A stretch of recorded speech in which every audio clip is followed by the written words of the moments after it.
Gloria a Dios, que Dios les bendiga a todos. Bueno, pues la verdad que estamos pasando 2 días en Santander de mucha bendición. Esta mañana Dios nos ha bendecido de una manera especial por medio de su palabra. Y bueno, ayer estuvimos compartiendo en una reunión de hombres, como bien decía esta mañana, hablemos del libro de Jonás. Y hoy, esta mañana, hemos puesto el capítulo 5 de Apocalipsis y ahí pues hemos compartido la palabra del Señor. Y hoy pues me gustaría también compartir un tema exaltando la palabra de Dios. Amén. El día 18, Dios mediante, estoy en la nación de Honduras. Ese día en Honduras es el Día Internacional de la Biblia y me invitaron a exaltar la Biblia, porque es el Día Internacional de la Nación. Y Dios mediante compartiré este mensaje que les voy a compartir hoy con ustedes. Amén. Y espero que el Señor pues te haga bien en el nombre de Jesús. Como ya dije esta mañana, me alegro de ver y de estar en la iglesia, una iglesia de tantos años, tantos hombres de Dios, tantos ancianos. Amén. Gracias por permitirme compartir la palabra y estar con ustedes. Amén. Rebeca no va a cantar porque me ha dicho que no se encuentra bien para cantar de la garganta, pero bueno, así no me quita más tiempo porque yo soy un poquito cansino. Vamos a ir al libro de Hebreos, capítulo 4 y verso 12.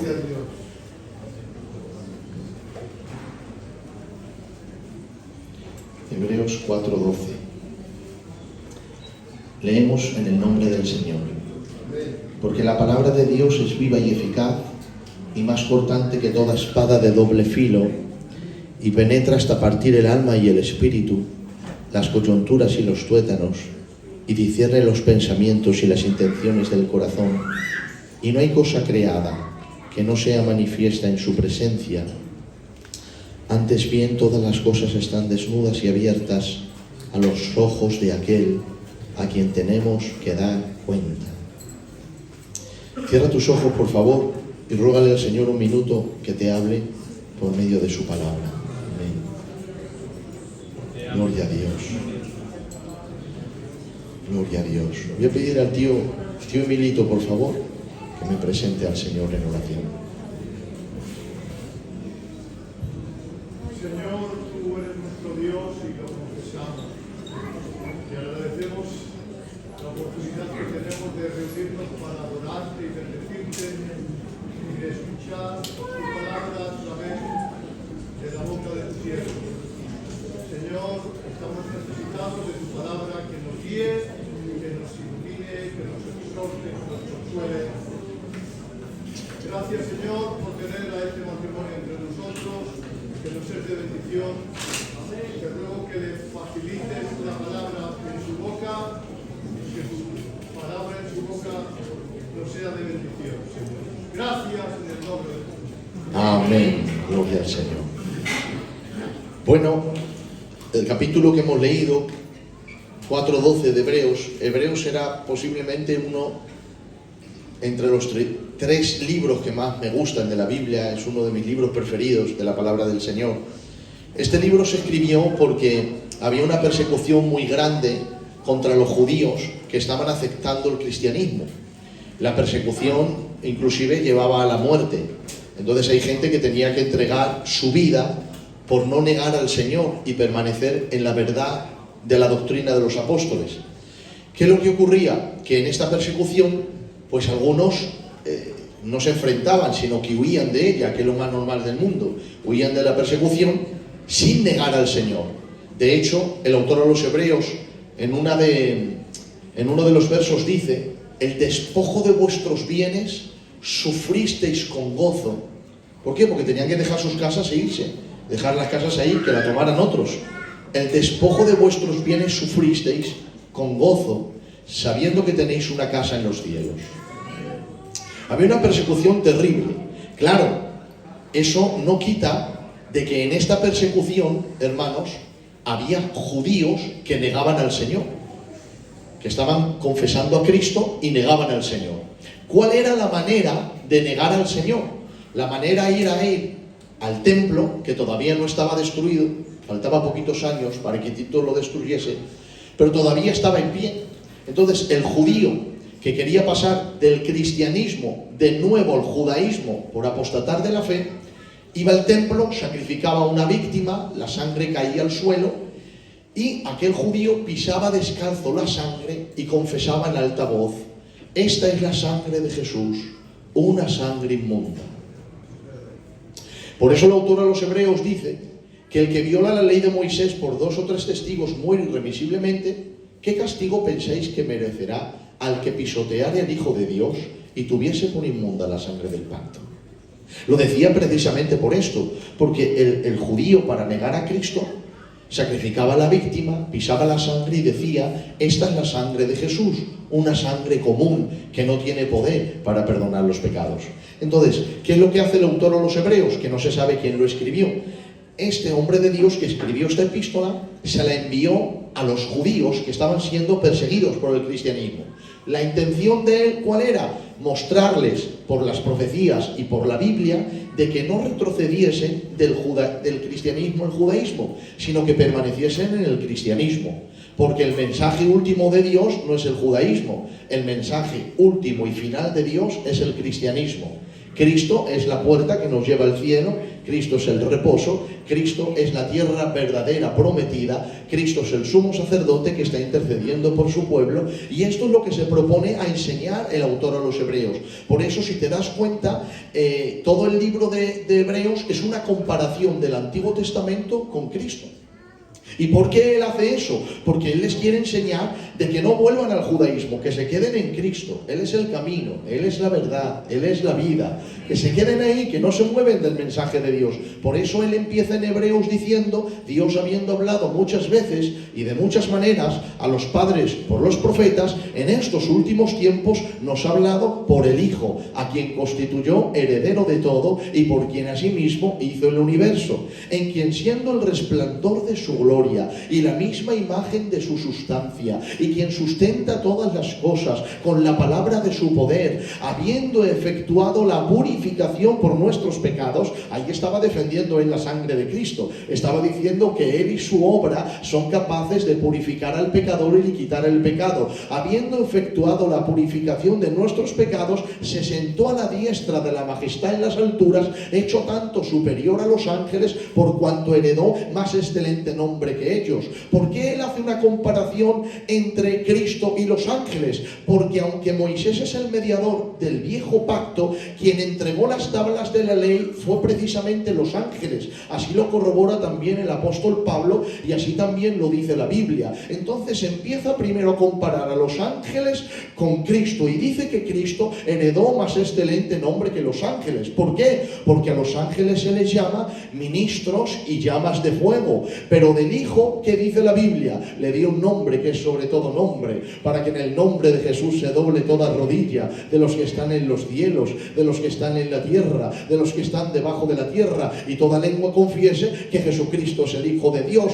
Vuelve el autor a reiterar y decir: porque a cuál de los ángeles dijo Dios: mi hijo eres tú. De ninguno de los ángeles Dios dijo particularmente: mi hijo eres tú, de una manera especial. Pero del Hijo dice: tu trono, oh Dios, por los siglos de los siglos, has amado la justicia y aborrecido la maldad, por lo cual te ungió Dios, el Dios tuyo, con oleo más que a tus compañeros. ¿Por qué usa ese salmo más que a tus compañeros? Porque ahora el autor a los Hebreos procede de bajar a los ángeles a los hombres, comparándolos con Cristo. ¿Y con quién empieza? Con la medalla de oro de todos los judíos. Empieza con Moisés, el mediador del antiguo pacto, y dice: Jesús es mayor que Moisés. Claro, eso era una bofetada bofetada a mano abierta a cualquier judío, porque para ellos Moisés era el mediador del antiguo pacto, era el hombre que hablaba con Dios, era el hombre que hablaba con Dios cara a cara, como cada cual habla con su compañero. Y ahora dice el autor de los Hebreos,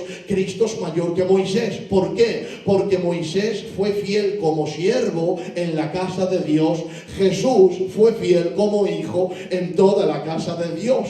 Empieza diciendo que Jesús es mayor que Moisés, pero luego baja un poco más para abajo y dice Jesús es mayor a Josué. ¿Por qué? Porque Josué no metió al pueblo en el reposo verdadero, los metió en la tierra prometida, pero no en el reposo verdadero. El autor coge un salmo que dice el Señor, no entrarán en mi reposo. Resulta que Israel entró en la tierra prometida, pero si dijo el Señor no entrarán en mi reposo, quiere decir que la tierra prometida no era el reposo verdadero. Queda aún un reposo para el pueblo de Dios. ¿Quién es ese reposo? Jesucristo, el Hijo de Dios, y las moradas que le está preparando la verdadera tierra prometida al pueblo de Dios. Luego de Josué empieza a hacer una comparación con los sacerdotes del Antiguo Testamento y dice que Cristo es mayor que los sacerdotes del Antiguo Testamento, porque los del Antiguo Testamento sacrificaban un cordero, Cristo es el cordero. La sangre de los machos cabríos cubrían el pecado, Cristo con su sangre quita el pecado. Es mayor que los sacerdotes del Antiguo Testamento. Luego dice que Cristo es mayor que el sumo sacerdote Aarón. ¿Por qué? Porque el sumo sacerdote Aarón no puede continuar el ministerio debido a la muerte, pero por cuanto vive para siempre, es sumo sacerdote según el orden de Melquisedec, para interceder por el pueblo día y noche y todos aquellos que se acercan a Dios por medio de él. Y luego hace una comparación entre el día de reposo y Cristo, diciendo que el verdadero reposo para el pueblo de Dios se llama Jesús. Lo que les estaba diciendo es, no os mováis de Cristo. Él es la última revelación de Dios. El mensaje evangélico es lo verdadero. No os mováis del cristianismo al judaísmo. Habéis movido del judaísmo al cristianismo y quedaos ahí. Por eso te vas a encontrar una palabra en el Mateo 17, cuando Moisés y Elías están con Jesús y Pedro, Juan y Jacobo están en el monte bajo la gloria de Dios, y viene una nube, y cuando viene la nube dice Pedro, bueno es que estemos aquí, hagamos 3 enramadas, una para ti, otra para Moisés, otra para Elías. Pero la voz de la nube dijo, estos son mis siervos, pero este es mi hijo, a él oíd. Él tiene el mensaje de Dios, él tiene la revelación de Dios.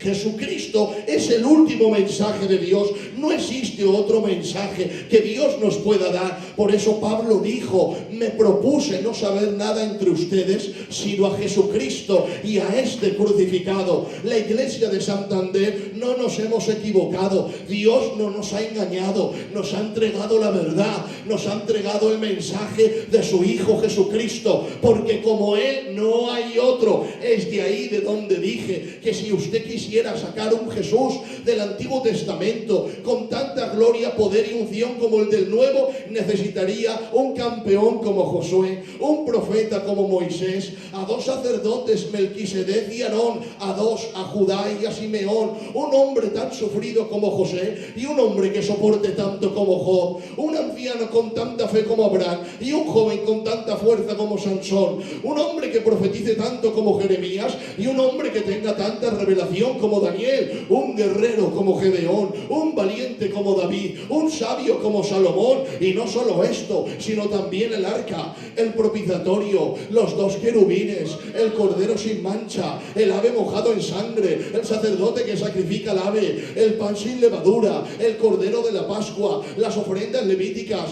la ordenanza de la vaca lazana, el gran día de la expiación, el paso por el mar rojo, los 12 monumentos de Josué, el árbol echado en las aguas de Mara, la roca golpeada, la serpiente de bronce, y tiempo me faltaría, como dijo el apóstol desconocido, a la carta de los hebreos, y añadir a esta lista a Jefté, a Barak, a Samuel, a los profetas, a los apóstoles y todos nosotros. ¿Y sabes qué? Que todavía no llegaríamos a la planta de los pies de Jesús de Nazaret. Él es el Dios verdadero, Él es la puerta angosta que trae salvación, Él es la puerta de las ovejas, Él es el buen pastor, Él es el cordero sin mancha, Él es el alfa, Él es la omega, Él es el principio, Él es el fin, Él es Rey y el Señor de señores, el que era, el que es, el que ha de venir, el mismo hoy y para siempre.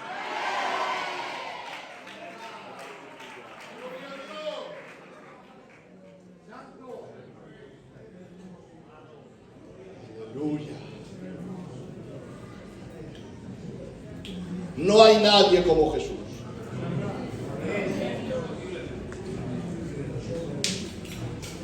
Es el Dios perfecto para el hombre y el hombre perfecto para Dios. Es nuestro hermano mayor.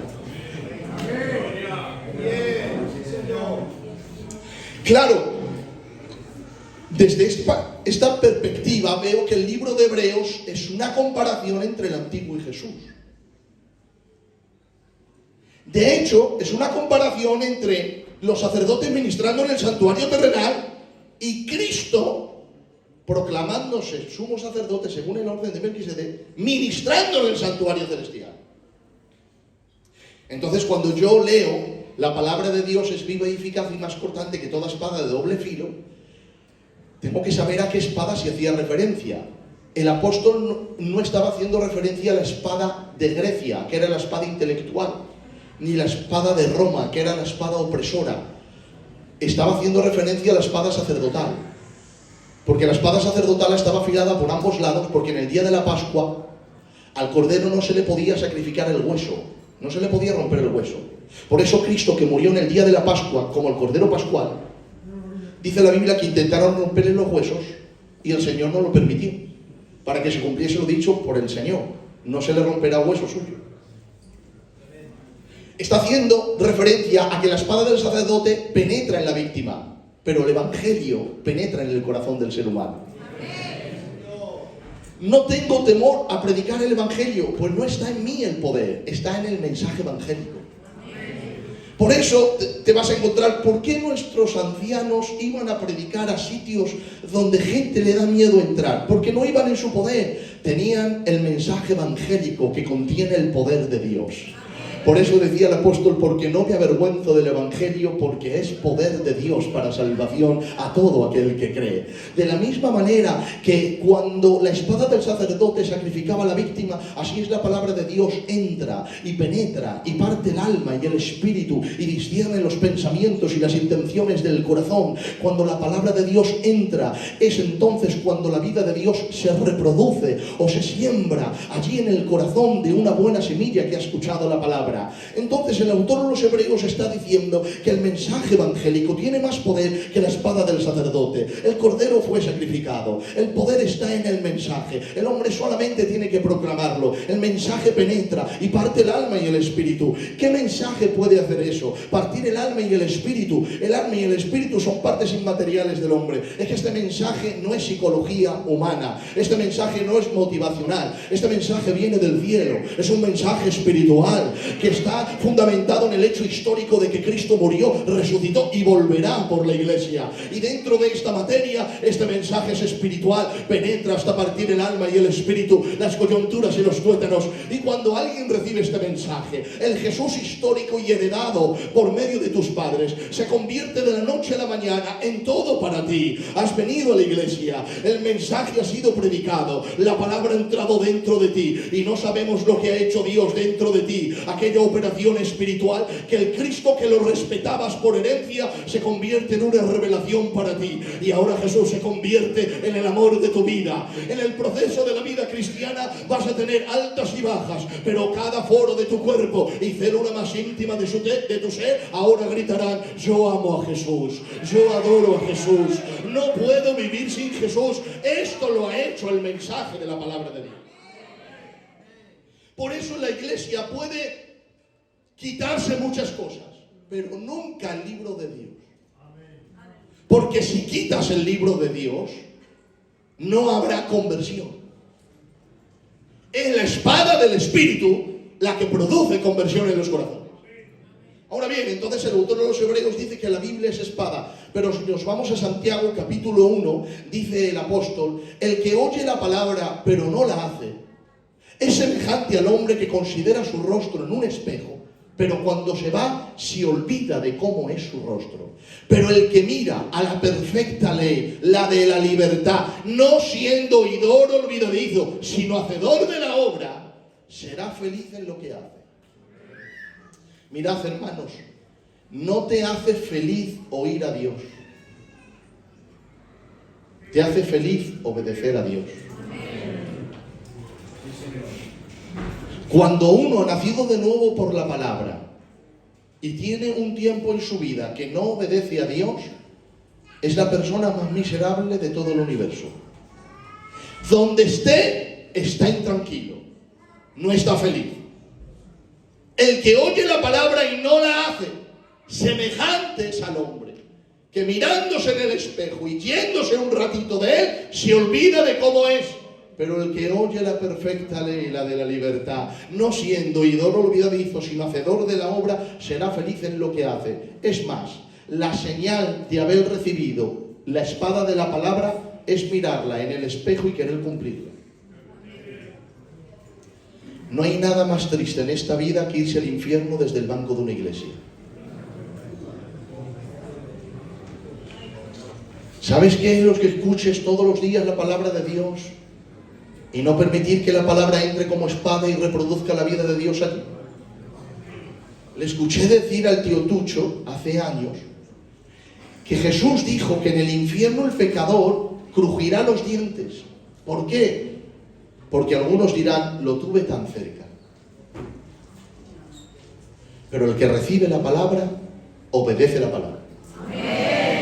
Entonces el autor de los Hebreos dice que la Biblia es espada, también dice que es espejo, pero si nos vamos a Primera de Pedro, capítulo 1 y verso 18, dice el apóstol: ustedes han renacido no de simiente corruptible, sino de incorruptible, por la palabra de Dios que vive y permanece para siempre. Si te das cuenta, el apóstol habla de dos semillas. Ustedes han renacido no de simiente corruptible, sino de incorruptible. ¿Por qué? Porque la semilla se reproduce según su género. Por eso si pones una semilla de manzanas, ¿qué es lo que da? Un manzano. Y una semilla de peras, pues lo que da es un peral. La semilla se reproduce según su género. Dice Génesis capítulo 5, y Adán tuvo un hijo según su imagen y según su semejanza. Como era Adán, así era su hijo. ¿Qué es lo que ha hecho Dios con la semilla de Adán? ¿La erradicó de la tierra? No, la semilla de Adán todavía se está reproduciendo. Lo que hizo Dios es levantar una nueva creación. Por eso el ángel le dijo a María: ahora quedarás embarazada. Y ella dijo: ¿y cómo? Si no conozco varón. Pero es que este no viene de varón, este es un segundo Adán, es una nueva creación, es otra cabeza federal. El Espíritu Santo vendrá sobre ti y la sombra del Altísimo te cubrirá con su sombra, por lo cual el santo ser que nacerá será llamado Hijo de Dios. La semilla de Adán se reproduce cuando papá y mamá se juntan. La semilla de Jesús se reproduce por medio de la palabra de Dios, que cae en el corazón y llega, viene al oído y cae en el corazón y termina en los pies, porque entra por el oído, transforma el corazón y luego uno anda en la palabra que ha recibido con los pies en su vida diaria. Y eso es lo que hace la palabra. Si tú te das cuenta, el apóstol está diciendo que esta semilla es incorruptible. ¿Por qué? Porque la semilla de Adán viene de un hombre que muere, pero esta semilla viene de un hombre que venció la muerte. Por eso el que vive en Adán morirá, pero el que tiene la semilla de Cristo vive para siempre y la muerte no tiene dominio sobre él. Por eso la Biblia dice que la muerte vino por medio de Adán, pero la resurrección vino por medio de Cristo. Él murió por los pecados de los hijos de Adán, luego resucitó y le dijo a los apóstoles: id y predicad mi semilla a toda criatura. El que creyere y fuere bautizado será salvo, mas el que no creyere será condenado. Y cuando uno recibe esta palabra, Jesús dijo: el que recibe mi palabra no verá la muerte. ¿Por qué? Porque ha recibido una semilla incorruptible, y como Cristo es incorruptible, la semilla que nace de él es incorruptible también. Y lo que se produce dentro de ti es ni más ni menos que la vida de Dios. Por eso cuando uno recibe la palabra, no va a recibir la vida eterna cuando vaya al cielo. Dice el apóstol Juan: hijitos míos, estas cosas os escribo para que sepáis que tenéis vida eterna. No tengo que esperar a la vida eterna para tener la vida eterna. Yo tengo la vida eterna cuando he recibido la eterna semilla de la palabra de Dios dentro de mi corazón. Ahora bien, entonces el autor de los Hebreos dice que la Biblia es espada, Santiago dice que es espejo, Pedro dice que es semilla, pero si nos vamos a segunda de Pedro, capítulo 1, también dice el apóstol: desead como niños recién nacidos la leche espiritual no adulterada, para que por ella crezcáis para salvación. El orden es lógico. En primera de Pedro, Pedro habla del nuevo nacimiento y en segunda de Pedro habla del crecimiento. Porque no se puede crecer si no se ha nacido. Y el problema es que a veces queremos que haya creyentes que crezcan y todavía no han nacido de nuevo. No crece el que no nace. Primero se nace por la palabra y luego se crece por la palabra. Pero si te das cuenta, dice el apóstol, desead como niños recién nacidos la leche espiritual no adulterada. Está hablando de niños recién nacidos que necesitan la leche de la palabra. ¿Qué cosas? Ha nacido de la palabra y empieza a vivir por la palabra. Porque no puedes divorciarte del origen de tu nacimiento. Has nacido por la palabra y ahora creces por la palabra. Pero el crecimiento no es físico, ni emocional, ni psicológico. El crecimiento es espiritual. Por eso dice, va creciendo para salvación, para todo lo que concierne con Dios. Y la palabra está diseñada para traer crecimiento espiritual. Por eso te vas a encontrar una persona que lleva 20 años en el Evangelio y lleva un año en el Evangelio y es más maduro, refleja más el carácter de Cristo, ora más, busca más al Señor. ¿Qué es lo que ha ocurrido? Que ha permitido que la leche de la palabra le dé crecimiento a sus músculos espirituales y vaya creciendo más. El otro ha nacido por la palabra, pero no se está sustentando por la palabra. Y la iglesia no solo debe de nacer de la palabra, la iglesia tiene que crecer por medio de la palabra, porque si no crece por medio de la palabra,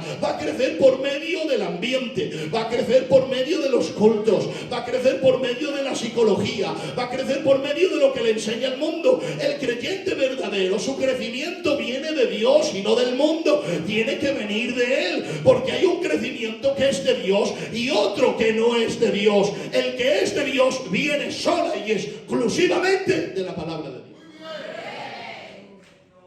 Entonces el autor a los Hebreos dice que la Biblia es espada, Santiago dice que es espejo, Pedro dice que es semilla, también dice que es leche. Pero si nos vamos a Lucas capítulo 4 y verso 4, Jesús le dijo a Satanás, no solo de pan vivirá el hombre, sino de toda palabra que sale de la boca de Dios. Claro, si te das cuenta, estamos hablando de un crecimiento gradual. La espada penetra. El espejo te muestra que eres pecador y te manda a Cristo. Cristo entra en forma de semilla dentro de tu corazón. Porque cuando lo que entra dentro de ti es Cristo en miniatura a través de su palabra. Entra Cristo y nace en ti como que tú fueses Belén y Cristo la semilla que el Espíritu Santo plantó. Vuelve a crecer en ti. Y ahora cuando Él nace en ti se necesita un desarrollo espiritual. Por eso Pedro en la otra carta dice crecer por medio de la leche. Es decir, la semilla que ha entrado ahora tienes que dejar que crezca. Por eso dijo Juan el Bautista, es necesario que Él crezca para que yo muera.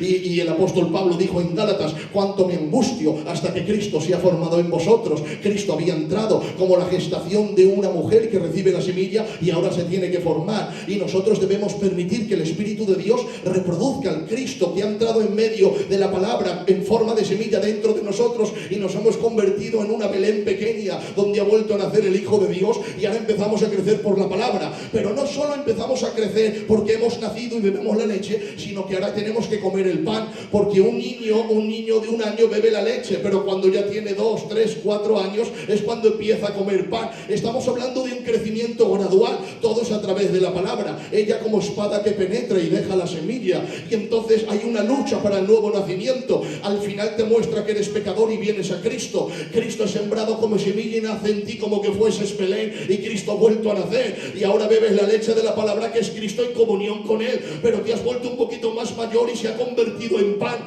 Él lo dijo, yo soy el pan vivo que descendió del cielo. El que come mi carne no tendrá hambre y el que bebe mi sangre no tendrá sed.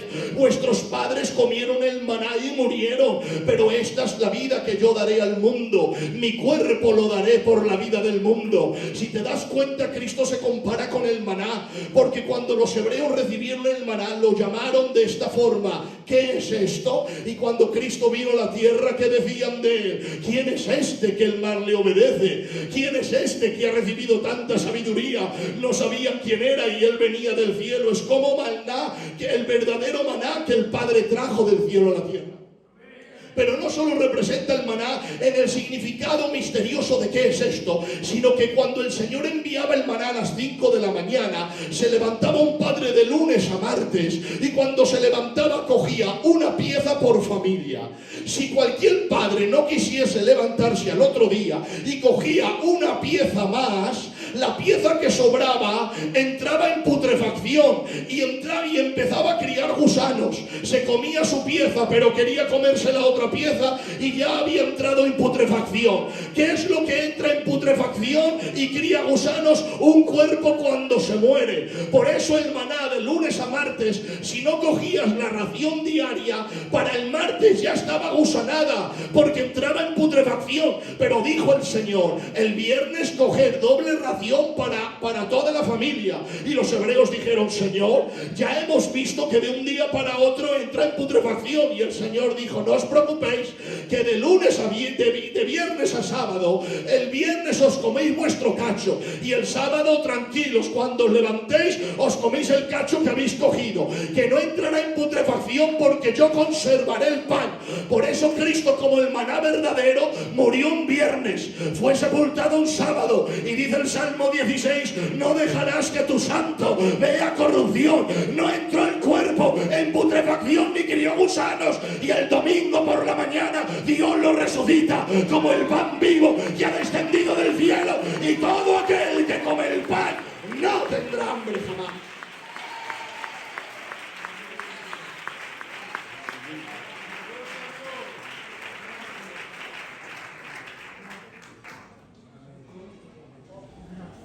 Estamos hablando de un crecimiento gradual.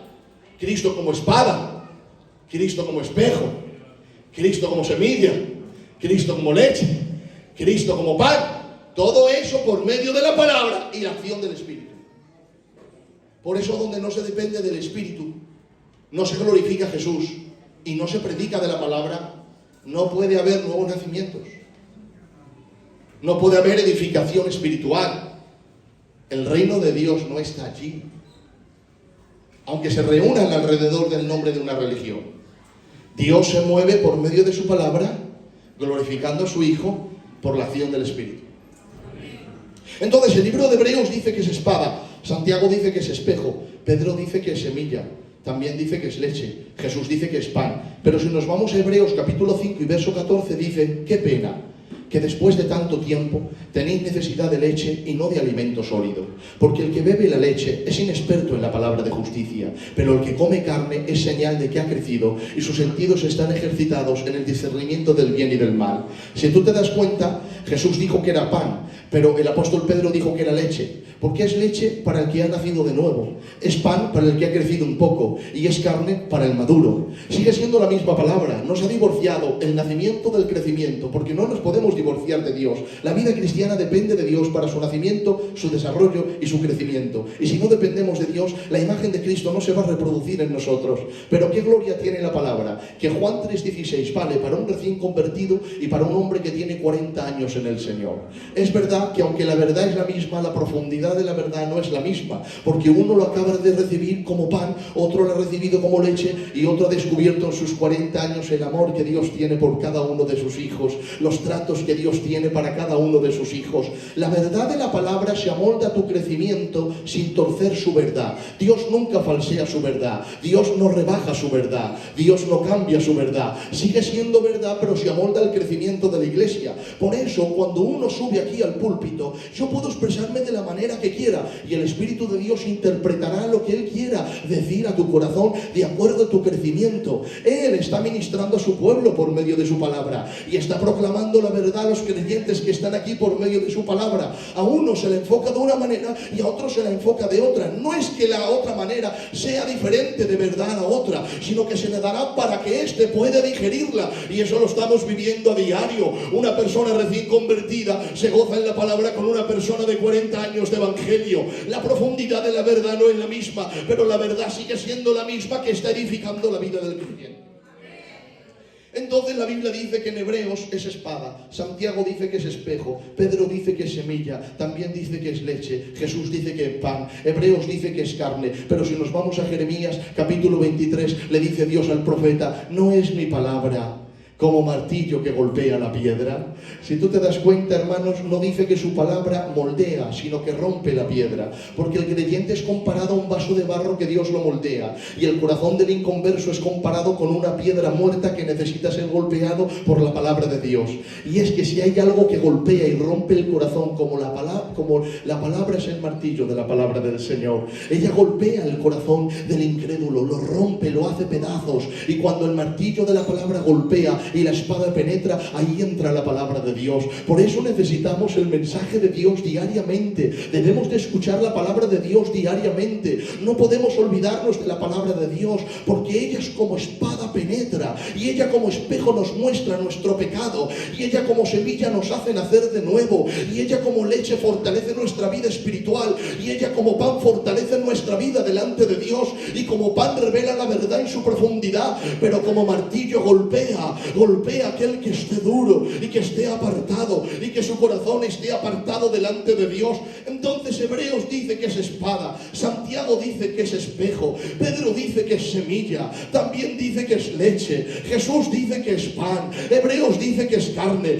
Jeremías dice que es un martillo, pero el Salmo 119 y versículo 160 dice el salmista: porque más dulce que la miel es tu palabra, Señor, a mi paladar. Porque el mundo parece que tiene dulzura, pero todo es muerte, todo es pecado y todo es satánico. El que tiene la dulzura es la iglesia del Señor, que tenemos promesas para esta vida y la vida venidera, promesas verdaderas, garantizadas, que se van a cumplir, porque Dios tiene el poder de decirlo con su boca y cumplirlo con su mano. Y Dios ha prometido, entre muchas promesas: yo estaré con vosotros todos los días hasta el fin del mundo. La iglesia no está sola, Dios está con nosotros. Entonces el libro de Hebreos dice que es espada, Santiago dice que es espejo, Pedro dice que es semilla, también dice que es leche, Jesús dice que es pan, Hebreos dice que es carne, Jeremías que es un martillo, los salmos que es miel. Pero si nos vamos un poquito más para abajo, dice el salmista: lámpara es a mis pies tu palabra y lumbrera a mi camino. Porque el único que tiene la luz verdadera, esa es la iglesia del Señor. Nosotros tenemos la palabra de Dios, la palabra verdadera. Jesús dijo: Padre, santifícalos en tu verdad, tu palabra es la verdad. La verdad de la palabra la tenemos la iglesia del Señor. El mundo parece que tiene luces, pero todas son falsas. Jesús dijo: yo soy la luz del mundo, el que me sigue no entrará en tinieblas, sino que tendrá la luz de la vida. Ahora Hebreos dice que es espada, Santiago dice que es espejo, Pedro dice que es semilla, también dice que es leche, Jesús dice que es pan, Hebreos dice que es carne, Jeremías dice que es un martillo, los salmos dicen que es miel, también dice que es lámpara. Pero si nos vamos a Efesios capítulo 5 y versículo 25, dice el apóstol Pablo: maridos, amad a vuestras mujeres, así como Cristo amó la iglesia y se entregó a sí mismo por ella, habiéndola purificado en el lavamiento del agua por la palabra del Señor. Porque la Biblia no solo es lo que nos hace nacer de nuevo, la que sustenta nuestra vida espiritual, sino la que santifica nuestra vida espiritual. Si no hay palabra de Dios, no va a haber santificación. ¿Qué dijo el salmista? ¿Con qué limpiará el joven su camino? Con guardar su palabra. Hermanos, la palabra de Dios limpia y purifica activamente, y aunque no nos demos cuenta. Porque cuando estás en casa y hay una conversación en casa que no le agrada al Señor, te estás contaminando. Y cuando estás viendo TikTok durante 4 horas, también te estás contaminando. Te está contaminando sin que tú te des cuenta, pero te está contaminando porque entra en la mente, entra en el corazón, es lo que tienes en la boca, algo que no es del Espíritu, que no pertenece al crecimiento de la salvación, te está contaminando. Pero la palabra de Dios también santifica aunque no te des cuenta. ¿Qué es lo que estoy haciendo? Un versículo y una aplicación, un versículo y una aplicación, un versículo y una aplicación, y si te das cuenta, te está santificando porque está alineando tu mente, te está poniendo fuego en el corazón, te está poniendo hambre de crecer en la palabra de Dios, de madurar en tu vida cristiana, de estar santificado para Dios. Jesús le dijo a los apóstoles: ustedes ya están limpios por la palabra que yo os he hablado. Ellos no lo sabían, pero él sí veía la limpieza. Y Jesús dijo: Padre, santifícalos en tu palabra es la verdad. Ahora bien, Hebreos dice que es espada, Santiago que es espejo, Pedro dice que es semilla, también dice que es leche, Jesús dice que es pan, Hebreos dice que es carne, Jeremías dice que es martillo, los salmos dicen que es miel, también dice que es lámpara, el apóstol Pablo dice que es agua que limpia las inmundicias de la iglesia y la prepara para la venida del Señor. Pero si nos vamos a Lucas, capítulo 24, los del camino de Emaús están andando. Este capítulo es impresionante. Están andando porque el Señor ya ha muerto y ha resucitado. Ya es el tercer día. Y cuando están hablando entre ellos de lo que ha sucedido, Jesús se aparece vestido de otra forma. Y ellos no lo reconocen. Se pone a su lado Jesús y dice: ¿qué estáis hablando? Y ellos le dicen: ¿no lo sabes, forastero, lo que ha ocurrido en Jerusalén? Dice Jesús: no, ¿qué ha ocurrido? Dice uno de ellos, llamado Cleofas: pues mira, lo que ha ocurrido es que Jesús, el profeta de Dios, los judíos le han entregado a los romanos. Lo han matado. Ya es el tercer día. Él dijo que iba a resucitar. Algunas de nuestras mujeres lo han visto, pero los hombres no hemos visto todavía nada. Y dice la Biblia: y Cristo mirándoles les dijo: oh, tardos incrédulos para creer todo lo que los profetas han dicho. Y abriendo las Escrituras les comenzó a decir desde Moisés en adelante lo que las Escrituras decían de él. Cuánto me gustaría estar en aquella caminata que duró 2 horas. El Logos, hablando del Logos acerca del Logos. Lo que dice la palabra de Dios acerca de él. Y les empieza él a corregir a ellos. Porque ellos tenían en su mente la venida del Rey en gloria, pero no del Cristo en sufrimiento. Y él les empieza a hablar de las profecías, cómo el Cristo tenía que venir primero a sufrir y luego tenía que venir luego a reinar. Y empieza a decir: Moisés dice esto, y Jeremías dice esto, y los salmos dicen esto, y Oseas dice esto, y Malaquías dice esto, y Ezequiel dice esto, y Joel dice esto. Y cuando llegan a casa, él hace como que se va más para adelante y le dicen ellos: forastero, que se está haciendo de noche, entra en casa, que no tienes luz para el camino. Y él dice: vale, me quedo con ustedes. Y cuando entra en la casa, se sientan en la mesa y ahora él les dice: vamos a presentar el pan. Le dan el pan, levanta el pan, lo parte, lo presenta a Dios dando gracias, y cuando lo parte, en ese momento, dice la Biblia, se le abrieron los ojos y le reconocieron, y en ese momento el pan cae en la mesa, ¡pam! ¡Pam! Y dice la Biblia: y él desapareció de su vista. Y cuando desaparece, entre ellos se miran y dice: era el Señor. Y le dice el otro: era el Señor. Y el otro le dice: ahora entiendo por qué mi corazón ardía en fuego cuando en el camino él nos hablaba la palabra del Señor. Porque te digo algo, una correcta interpretación de la Biblia es lo que produce fuego verdadero en medio de la iglesia. Cuando el fuego no nace de la Biblia, es un fuego falso. Cuando el fuego no nace de la palabra de Dios, no es un fuego verdadero. Pero cuando el fuego de Dios viene a través de su palabra. Cuando la iglesia entiende la verdad de la palabra de Dios, es encendida en fuego por la misma.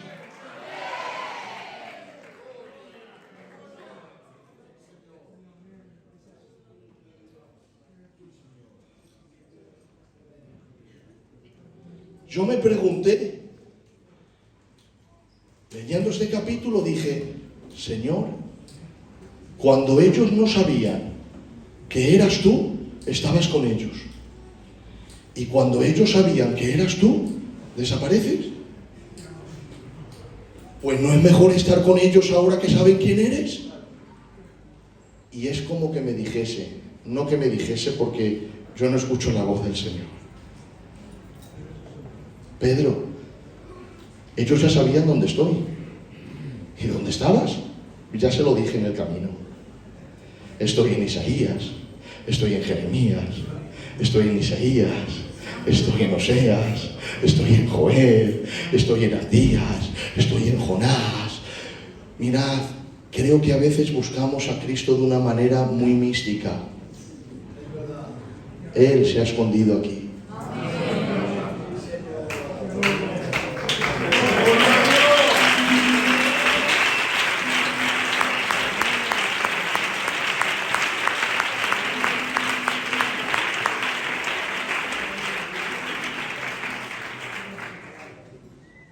Te pregunto, ¿lees la Biblia?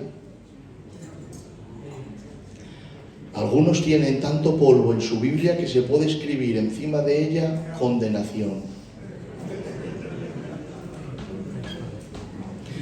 Siempre que veas una Biblia destrozada, casi siempre pertenece a alguien que no lo está. Cuando tomas este libro consciente de que estás leyendo la palabra de Dios, es transformador. Cuando abres el libro sabiendo que estás abriendo el libro de Dios, esto es para llorar.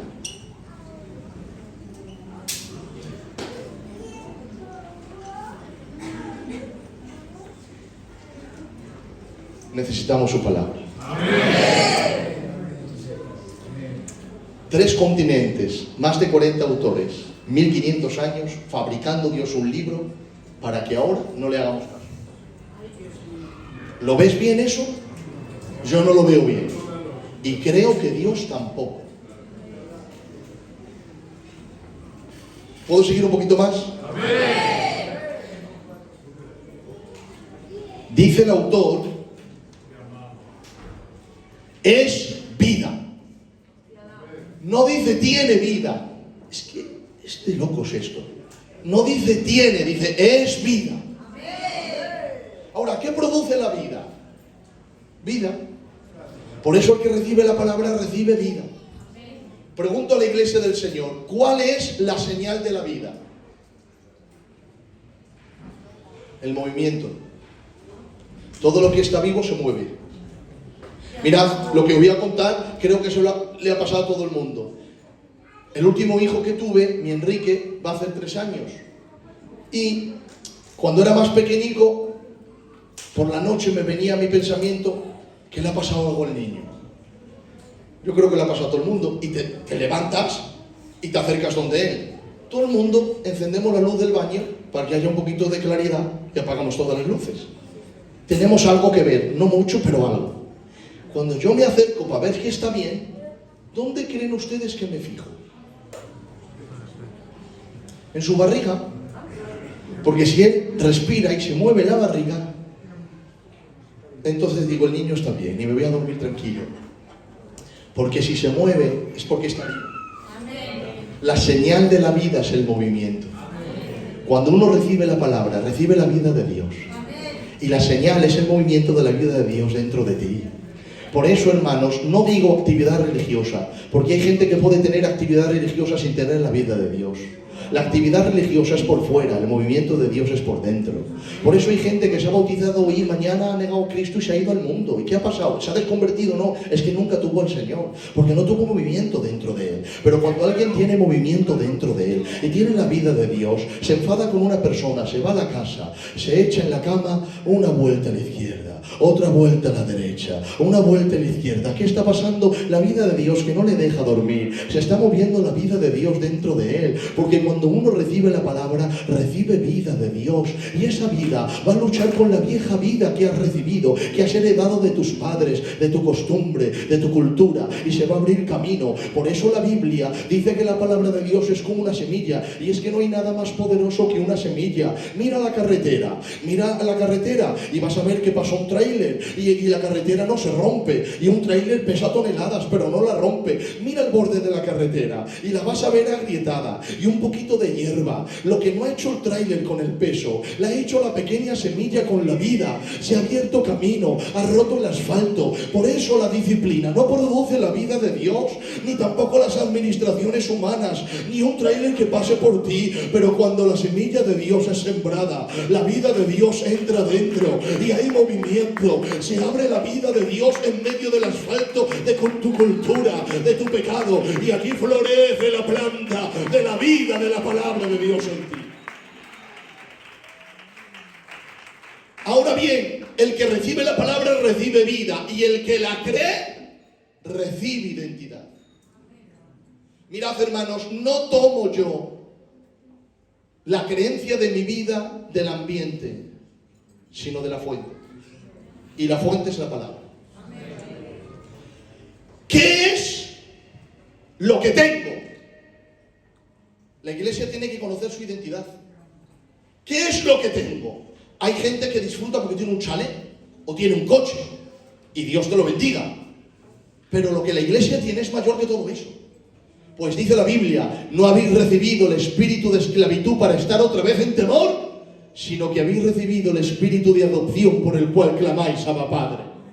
La iglesia tiene ni más ni menos que el Espíritu de Dios viviendo dentro de él. Eso es lo que tengo. ¿Qué es lo que valgo? Dice el apóstol Pedro, ustedes habéis sido comprados no con oro ni con plata, sino con la sangre preciosa de un cordero sin mancha, preparado antes de la fundación del mundo y manifestado en los postreros tiempos por amor de vosotros. Tengo el Espíritu y valgo la sangre.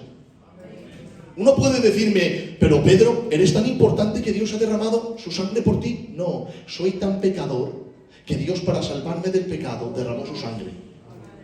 Pero el hecho de que me haya comprado me ha dignificado. La gloria no recae en la compra, recae en el comprador.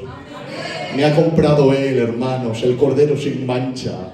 Un balón en mi pie no sirve para nada, pero en el pie de Cristiano Ronaldo vale mucho. No es para el balón, es por la persona que lo obtiene. Yo no soy nada, pero me ha comprado el Hijo de Dios, el Rey de Reyes y Señor de Señores. Y eso me ha dignificado. Tengo al Espíritu y valgo la sangre. ¿Y qué es lo que soy? ¿Qué es lo que eres? Dice el apóstol Juan, mirad, hijitos, cuán amor nos ha dado el Padre para ser llamados hijos de Dios. Tengo al Espíritu, valgo la sangre, soy un hijo de Dios. Lo que soy en Cristo lo soy, lo que tengo en Cristo lo tengo, lo que valgo en Cristo lo valgo. El que recibe la palabra recibe vida, el que la cree recibe identidad y el que la vive recibe crecimiento.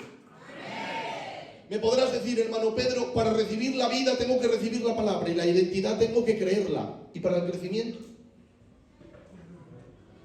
Mirad esto, dice el apóstol Juan, hijitos míos, no pequéis. Está hablando a niños pequeños. Pero si pecáis, abogado tenéis para con el Padre, a Jesucristo el justo. Está hablando al niño que le dice, no hagas esto. Pero ahora Juan escribe y dice, os escribo a vosotros jóvenes porque habéis vencido. Si te das cuenta, está hablando de un crecimiento gradual. El niño que le aconseja no pecar, ahora es joven y vence lo que antes le vencía. Ahora has vencido, has crecido. Pero ahora Juan escribe y dice, os escribo a vosotros padres porque conocéis al que es desde el principio. Un padre es el que tiene fruto. Está hablando de un crecimiento gradual, de niño a joven y de joven a padre, que tiene fruto para Dios. De niño le vencía el pecado, de joven lo vence él y al final se ha acercado tanto a Dios que tiene fruto para Dios.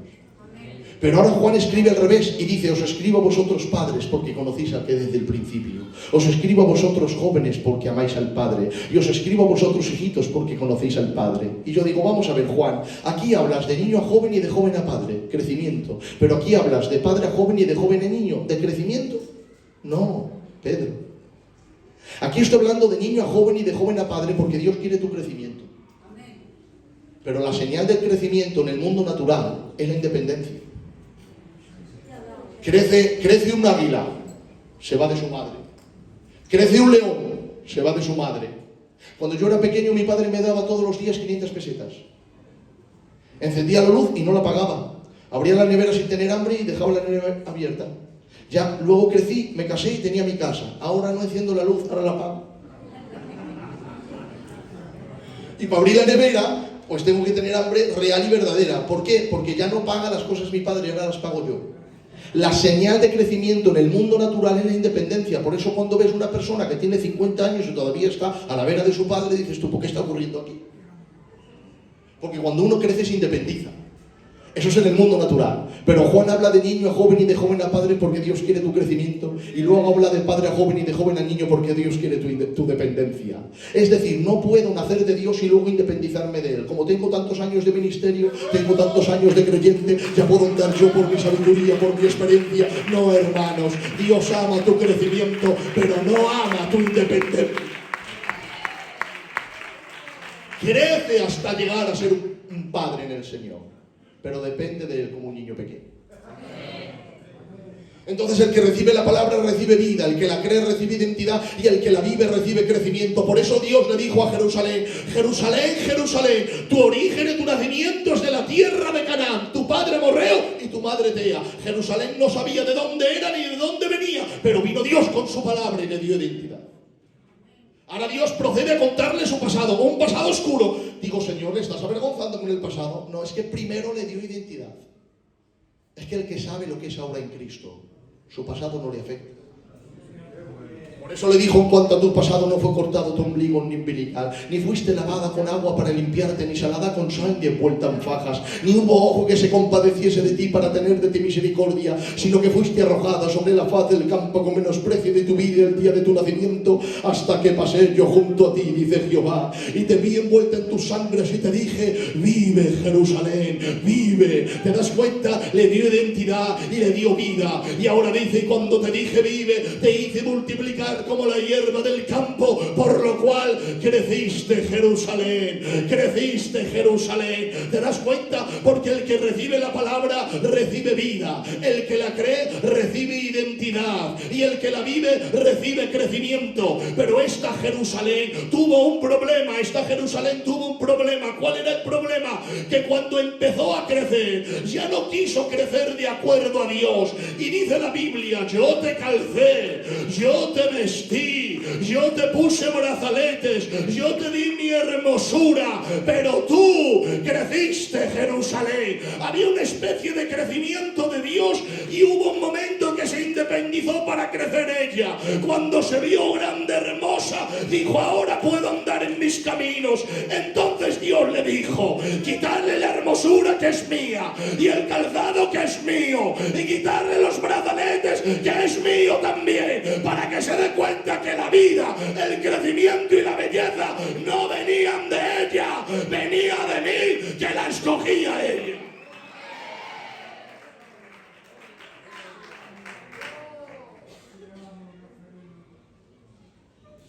Entonces, de espada hemos dicho que es todo lo que necesitamos. De vida hemos dicho que el que recibe la palabra recibe vida, el que la cree recibe identidad, el que la vive recibe crecimiento. Y termina el texto diciendo: y discierne los pensamientos y las intenciones del corazón. La palabra no viene a avergonzar a nadie, viene a descubrir a todos. Es como el frasco de alabastro que la mujer lo derramó a los pies de Jesús y el perfume llenó la casa. Y Simón Pedro olió: qué bien huele el perfume. Juan olió: huele muy bien. Pero cuando llegó al olfato de Judas Iscariote dijo: qué desastre, ¿eh? Si hubiera vendido y ayudado a los pobres. Y la Biblia dice: Jesús sabía que no lo hacía por ayudar a los pobres, sino porque era ladrón y llevaba la bolsa del dinero. El perfume no acusó a nadie, simplemente llenó la casa, y Judas al verlo descubrió a Jesús con su boca, lo que verdaderamente había en su corazón. Y así viene la palabra: no viene a acusar a nadie, pero viene a descubrir a todos. ¿Por qué dice que discierne? Entra, penetra y parte el alma y el espíritu. Con esto termino. La palabra ahí, partir, en griego es merismos, que significa partir para clasificar. Porque cuando las cosas están juntas no se sabe qué es lo verdadero de lo falso. A veces la división es buena para ver quién es y quién no es. ¿Quién descubre quién es verdadero y falso? ¿Por qué parte el alma y el espíritu? Porque el alma es nuestra parte almática y el espíritu es nuestra vida espiritual. ¿Sabes que hay gente emocionada y convertida? Porque una cosa es estar emocionado y otra convertido. Una cosa es estar convencido y otra convertido. ¿Y quién declara quién está emocionado y convertido? La palabra. Termino con esto. Dos mujeres en una misma habitación. Una de ellas quiere darle mamar a su hijo, pero 10 minutos antes o 15 minutos antes se ha dado la vuelta, le ha metido debajo de ella, asfixia al niño y lo ha matado. Cuando ve que su niño está muerto, cualquier otra mujer, hermanos y hermanas, ¿qué es lo que hace? Pega un grito que levanta toda la ciudad. ¿Sabes lo que hace esta? Como quería tener el nombre de madre, porque en los israelitas era muy importante ser madre, no tenía matriz de madre, quería el nombre de madre, y se revela en esto. Se levanta, coge su niño muerto, se acerca a la otra que tenía un niño como ella, deja al niño muerto, coge el vivo y se lo lleva. La otra, hermanos, al ratito, se levanta para dar de beber a su niño. ¿Y qué lo ve? Muerto. Cuando lo ve muerto, esta no hace nada como la otra. Espera que venga la luz del día. Qué bonito es la luz, porque revela todo. Cuando viene la luz, aquella mujer se queda mirando el rostro del niño. Dice, este niño no es mío. ¿Dónde está mi niño? Empieza a buscarlo. ¿Quién lo tenía? La otra. Y le dice, que el niño que tienes es mío y el muerto es el tuyo. Y la otra le dice, no, el mío es el vivo y el tuyo es el muerto. Empiezan a regañar las dos. Regañan tan fuerte que llegó a oídos de Salomón. Resulta que Salomón, hace unos días, Dios le había dado un sueño y le había dicho, pídeme lo que quieras. Y le dijo, sabiduría. Y le dijo Dios, sabiduría te está. Cuando escucha Salomón el problema, dice, llamar a las mujeres. Y cuando viene, dice Salomón, ¿cuál es el problema? Y una de ellas dice, mira, Señor, que resulta que me he levantado por la mañana para dar de beber a mi niño y he visto que estaba muerto. No he dicho nada, pero cuando ha venido el dedo del día me he dado cuenta que mi niño no era mi niño, que mi niño lo tenía esta. Y la otra le dice, eso es falso, rey. La mía, yo también he hecho lo mismo que ella y he visto que yo tenía mi niño y el suyo es el muerto. Y la otra dice, no, el mío es el vivo y el tuyo es el muerto. La otra dice, no le hagas caso, que el mío es el vivo y el suyo es el muerto. Salomón dice, callaos. Tú dices que el tuyo es el vivo y tú dices que el tuyo es el vivo. Tú dices que el suyo es el muerto y tú dices que el suyo es el muerto. O si ya es el muerto la una a la otra, ¿de quién es el vivo? Una dice, el mío es el vivo, y la otra dice, es mío. Entonces Salomón dice, mira, aquí hay un arreglo muy fácil, traed mi espada. Cuando le dan la espada afilada y la lanza, hermanos, dándole el sol y se ve el filo de la espada, dice Salomón, voy a hacer algo, voy a partir al niño por la mitad, ni para ti ni para la otra. Parto al niño, el niño muere y tú te quedas la mitad y la otra se queda la otra mitad. La que tenía el nombre de madre, pero que no tenía matriz de madre, porque no le importaba la vida del niño, ella dijo, muy bien, rey, ni para ella ni para mí. Mata el niño, yo me quedo con la mitad y la otra se queda con la otra mitad. Pero la que tenía matriz de madre y que no le importaba ser madre, sino que le importaba la vida del niño, dijo, mira, rey, escúchame, tienes sabiduría para ministrar esto, pero voy a revelar la verdad.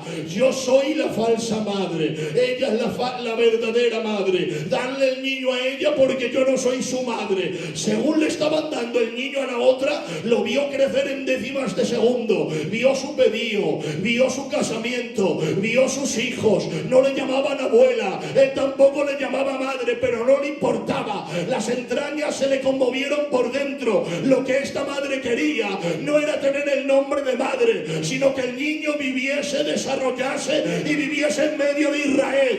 Entonces Salomón paró el juicio y dice, parad, guardad la espada. Nunca estuvo diseñado la espada de Salomón para matar al niño. Lo que ha hecho es que ha partido el alma del espíritu, ha demostrado quién es la emocionada de la verdadera, la falsa de la que es la verdadera madre. Y eso es lo que hace la palabra. Cuando la exigencia de la palabra viene a una iglesia, ella revela quién es y quién no es, quién está convencido y quién está convertido. Jesús lo dijo en estas palabras, si me amáis, mi palabra guardaréis.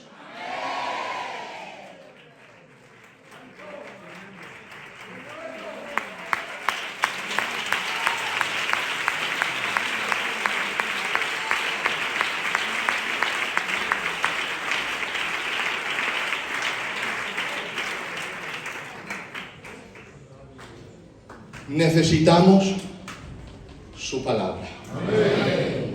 Te pregunto, ¿y tú cumples la palabra del Señor? Sígueme ahora con el piano, por favor. Hermanos, termino con esto. Tenía 23 años de edad. Estaba en casa de mi padre. Yo os voy a decir lo que yo le dije al Señor, ¿vale? Recuerdo que le dije, mira, Señor, llevo toda mi vida predicando tu palabra. Yo me levanté con 18 años, pero con 14 yo ya estaba predicando la palabra. Y yo le dije al Señor, mira Señor,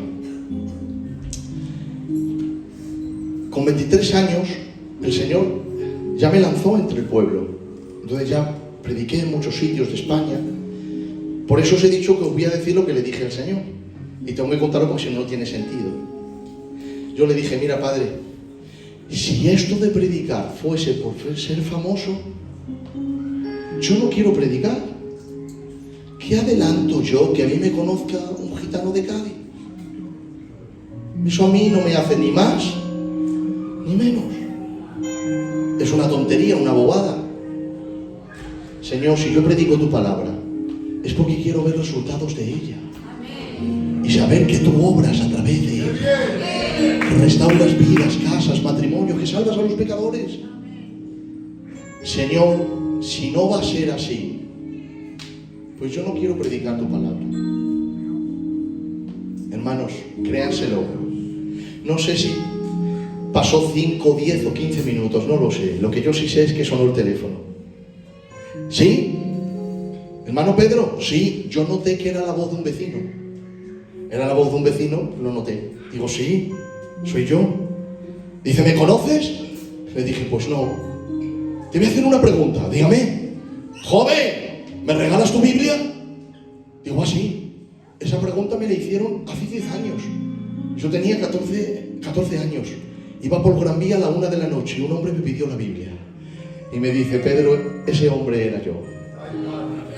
Yo era pastor en mi país y yo vivía para el Señor pastoreando una iglesia, pero dejé mi país y me vine para España. Me aparté del Señor y me aparté tan lejos, tan lejos, tan lejos de Él, que ¿sabes dónde estaba? Estaba donde me viste. Perdonadme las mujeres y los ancianos. Él me pidió la Biblia porque yo estaba pasando repartiendo bocadillos a los pobres y tratando, y estaba predicando. Íbamos los jóvenes de la iglesia de Caño Roto y este hombre nos ofreció un tratado para ver a mujeres malas. A mí no, porque tenía 14 años, pero el que estaba a mi lado, que tenía más edad, le ofreció a él eso. Es entonces cuando él vio mi Biblia y me dijo, ¿me regalas la Biblia? Y yo se la regalé, oré por él, levantó sus manos, yo lo recuerdo, él salió llorando y cuando terminé de orar me fui. Y él me cuenta, yo era pastor en mi ciudad y cuando yo vine me aparté del Señor por causa del dinero y me aparté tanto que donde me viste es ahí donde me encontraba. Y yo recuerdo que aunque yo me aparté del Señor y estaba ganando dinero, no podía vivir sin Él. Había algo que me amargaba, no podía vivir sin Él y le dije, Señor, háblame por varios días, pero llegó un momento que me cansé y le dije a Dios, mira Señor, si tú no me hablas hoy, yo me quito la vida. Lo que él me contó, hermanos, pido perdón y si hiero la conciencia de alguien, pero es así lo que él me contó y lo voy a contar. Me compré una cuerda, la dejé en mi casa, esperé que Dios me hablase por la mañana y no me habló. Esperé que me hablase por la tarde y no me habló. Esperé que me hablase por la noche y no me habló. Yo pensaba, cuando deje hoy el trabajo, me voy a mi casa y me quito la vida. Para mi sorpresa, a la 1 de la noche, en Gran Vía, pasó un joven que abultaba la Biblia más que él. Yo entendí que esta era la respuesta de Dios. Te pedí la Biblia, tú me la diste, oraste por mí, luego te fuiste y no sabes qué pasó, ¿verdad? Digo, pues no, pues yo también me fui, me despedí de mi trabajo, llegué a mi casa y lejos de quitarme la vida, me arrodillé al borde de mi cama, me reconcilié con el Dios del cielo y hoy te llamo para decirte que soy maestro en la escuela bíblica, en la calle Radio de Carabanchel, en la zona de Madrid. Sí, porque la palabra de Dios tiene poder, el mensaje evangélico tiene poder. Ella es vida, ella es paz, ella es espada. Necesitamos la palabra de nuestro Dios. Y a su nombre, y a su gloria. Yo digo en esta tarde que viva su palabra, que viva su palabra.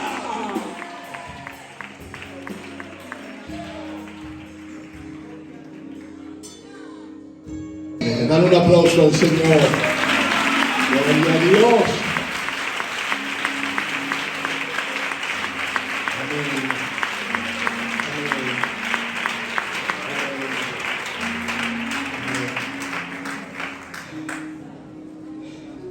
Hermanos, después de este mensaje, de verdad, no te digo que leas 8 horas, que yo tampoco las leo, ni te aconsejo que lo hagas, que te puedes volver loquico. Digo yo, vamos a leer un poquito más la Biblia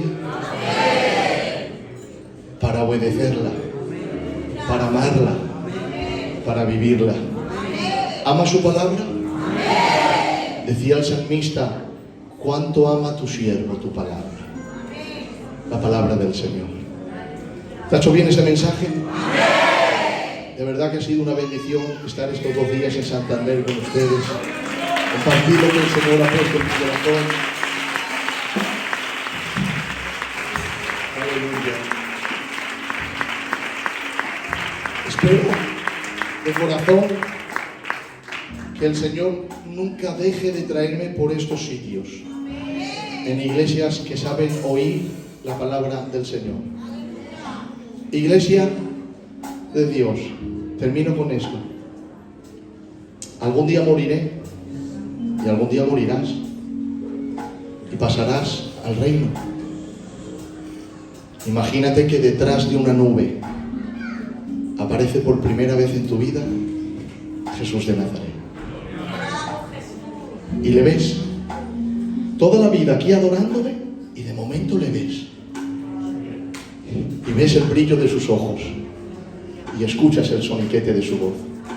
Santander es ahí, justo ahí, que te darás cuenta que para estar ahí Jesús no era lo más importante que tenías en la tierra.